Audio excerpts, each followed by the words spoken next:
The Jamie Dyer Show. Welcome to the podcast, Genesis Amaris Kemp. Thank you for joining us. Tell me, what is your passion? I have several different passions. One of them is writing, which allowed me to write my first book. Another passion of mine is being a self-development advocate, where I help other people figure out what their passion is and help them, navigate to their purpose. And then I consider myself a visionary, meaning that I like to see things in a holistic approach and think about ways to make our future better, and not just for me, but for those coming besides and behind me. Wow. I mean, there is a lot to unpack there, isn't there? I mean, the last thing that you said there, how do you go about that? So, helping people or being able to leave a legacy behind for future generations to come.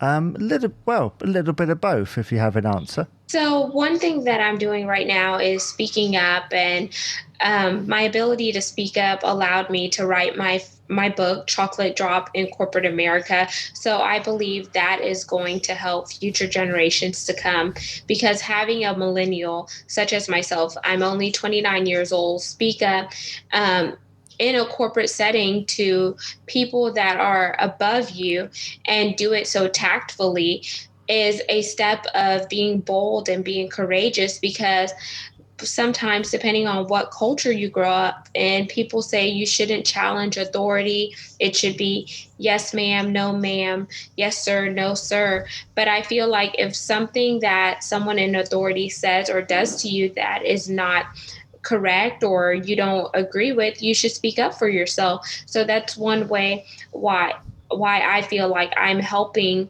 others, because if no one takes the time to speak up for social injustice or whatever the case may be, then where are we going to be as a society, and what is the world going to look like 5-10 years from now if everyone remains silent? We do need to stand up, and if we feel like something isn't quite right, we should say something.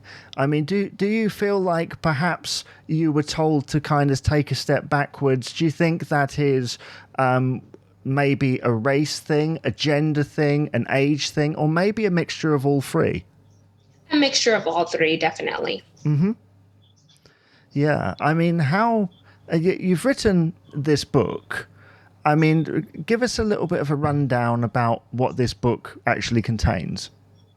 So, Chocolate Drop in Corporate America, From the Pit to the Palace, contains my personal struggles as well as my testimonies on how I overcame systemic racism working for a Fortune 500 company in the oil and gas sector. I also give tips and tricks in the book about how people can take ownership of their career by being their own advocate. And what that looks like is speaking up for yourself, being able to challenge the status quo, being able to rise above limitations. Because, for example, when I started working for this company back in 2013, I started as an administrative assistant, and they had a saying that went like this: once an admin, always an admin. And I said, I don't agree with that statement, because just because someone started as an administrative assistant does not mean they don't have the skills and capabilities to go beyond that role. So that was one way I challenged the status quo. I also believed in networking. It's so important to get to know other people that are outside of your organization and outside of your company, because so many people like to say, oh, it's about who you know, but it's also about who knows you as well. So networking is key. And a lot of people say your network is your net worth.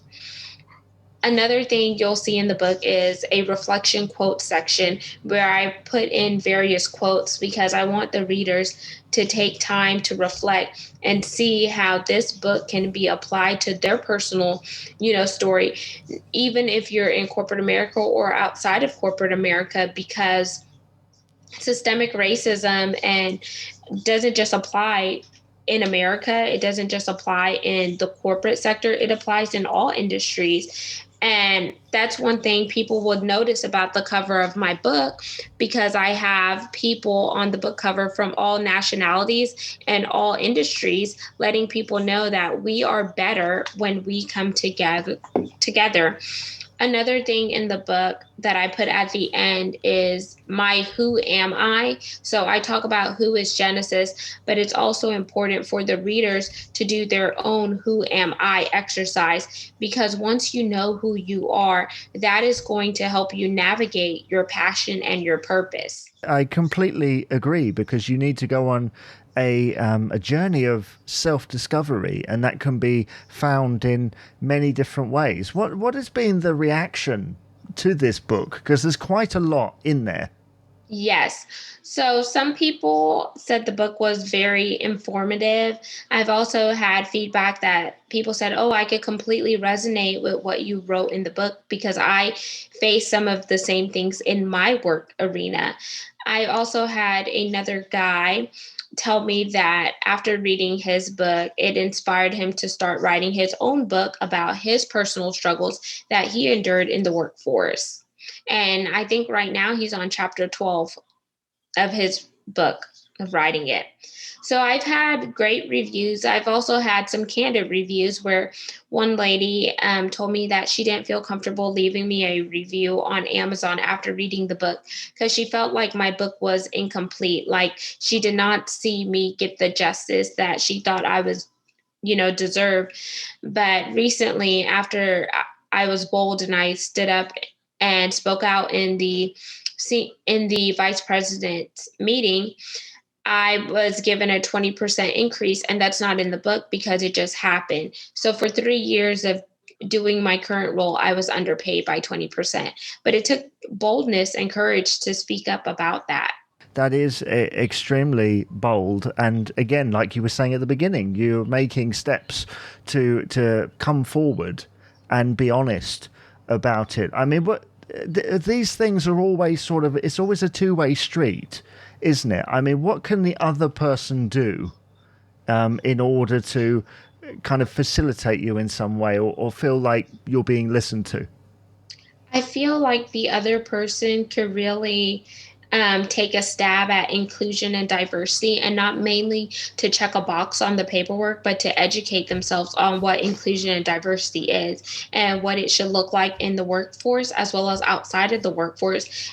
And they should do some self-reflection to see, okay, are the people that I'm hanging out with, are they inclusive and diverse? Do they just look like, does everyone that I hang out with look like me? And if so, how can I, build partnerships with other people who don't look like me? And how can I understand their cultural background? How can I understand, what their purpose is and stuff. And I would also say education is a big component. Educating yourself on various topics so you could be versatile whenever you meet various people. And another thing is ask questions. Don't be afraid to ask someone a question. And I heard a really great quote the other day.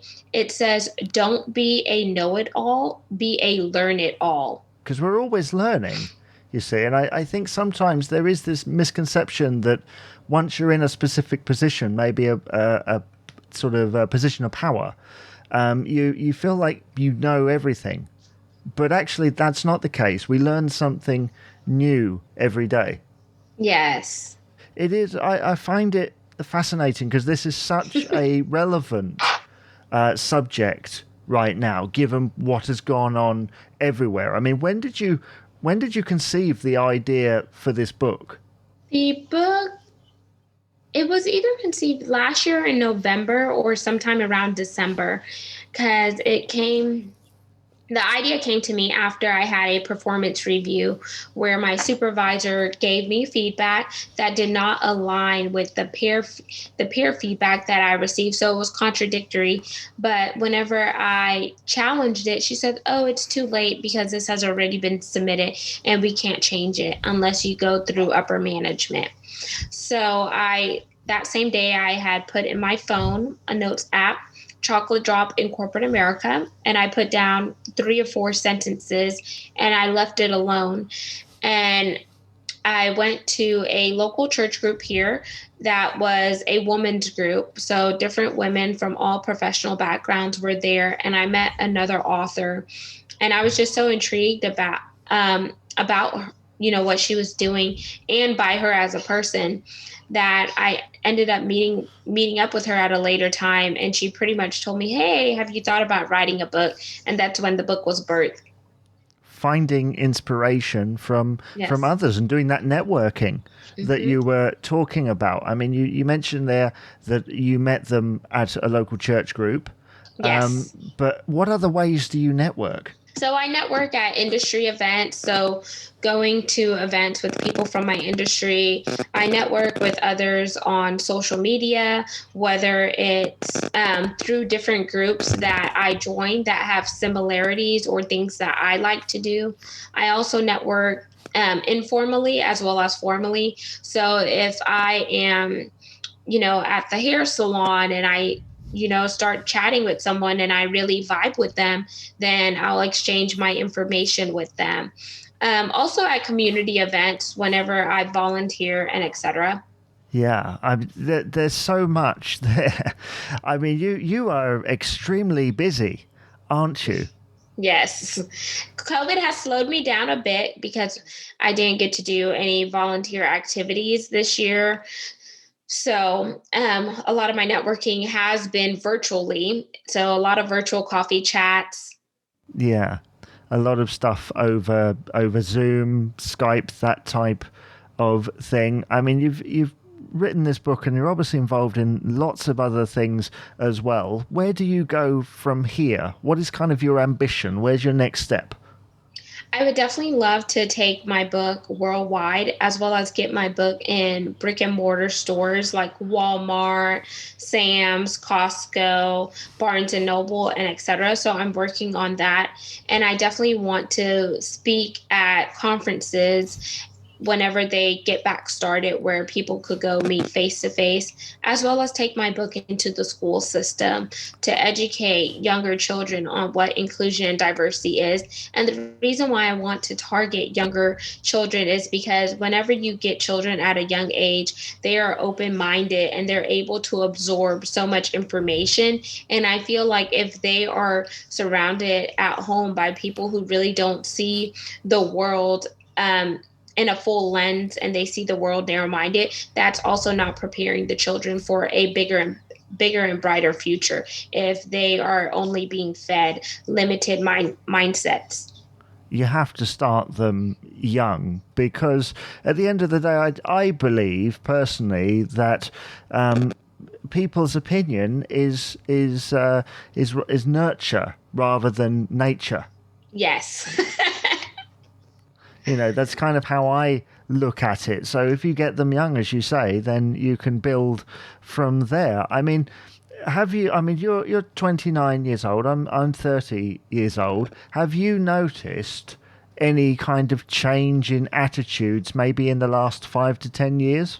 Yes, a lot of change. And since I'm in the US, we've had, you know, changes with the political climate, as well as, social injustice. The whole Black Lives Matter movement started around, I guess May time frame.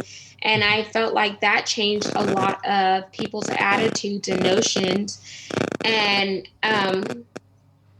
it I feel like if we can just honestly come together and stop all the hatred, then we could definitely be better as society and as, the world combined. But I feel like if we don't take our blinders off and really self-reflect and see, okay, is the way I'm treating someone else the way that I want someone to treat me in return? Am I planting good seeds that are going to sprout in fertile soil? And we really have to get back to, our human instincts and put the human instincts back in humanity. I agree completely. And you mentioned the Black Lives Matter movement. To some people, it was seen as quite a negative thing. Mhm. I mean, what would be your response to that negativity?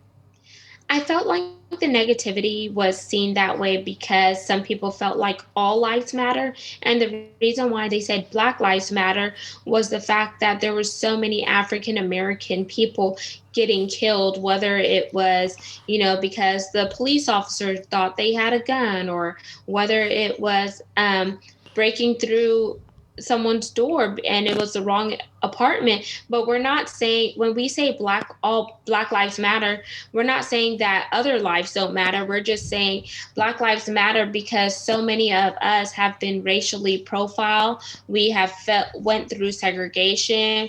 We have, have been pulled over for no apparent reason. And I have, endured that as a African American woman. Me and my husband have been pulled over for no apparent reason. And once they found out where we worked, the cop said, "Oh, okay, I'll let you go with the warning." And I felt like he was just doing that just to see if, we fit the profile of someone else. So I want to encourage people out there who may be listening, to this replay is don't get misconstrued when people say Black Lives Matter. That is not to discredit or discount all lives. We're just saying that we want justice for those that look like us that got killed prematurely. Yeah, I understand your reasoning there, and I'm sorry to hear that you've had that experience. I mean, is that something? I don't know which area of the US that you're in, but is that a regular thing to that area, or is it, in your experience, is that a bit more wider?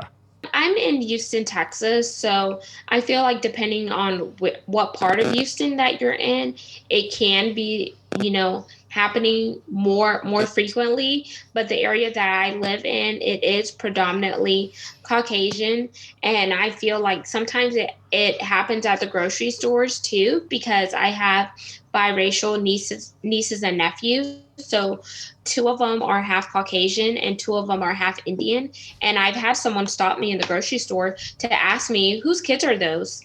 Like, I'm just gonna be walking with complete strangers, or I'm gonna steal some kids. Like, no. And I felt like, taken back by it, because why would you ask me that ignorant question? Yeah. Obviously, I'm holding their hand, and you see a love connection between me and the two children.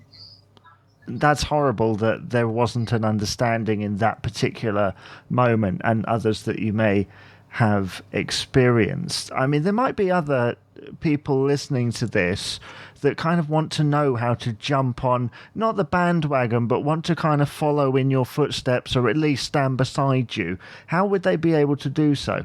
I would encourage them to share their stories, because there is power when we share our testimony.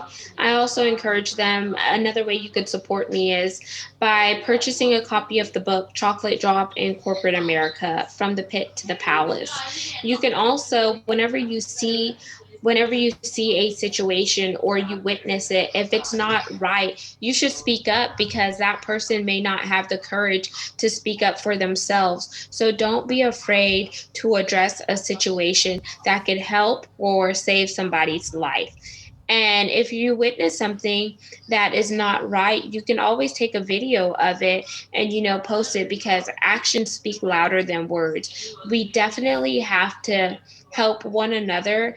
And I would also encourage people too is, whenever you see someone that looks different from you, just think about the fact that we all bleed red and we all have, the same organs inside of us. So the only thing that is different is our outward appearance, but our inward organs and the blood that we all have running through our vein is the same. Well, we're all humans at the end of the day. We're all human beings. And I think it's going to take some time for people to understand that. But I do think that we are on the way there. And it's certainly positive to see that. I mean, obviously, there are still issues out there. I mean, where next for you? I mean, you've stood up to people and you've written this book. Have you got another book in you? Is there more stories to come, or would you like to continue to encourage other people?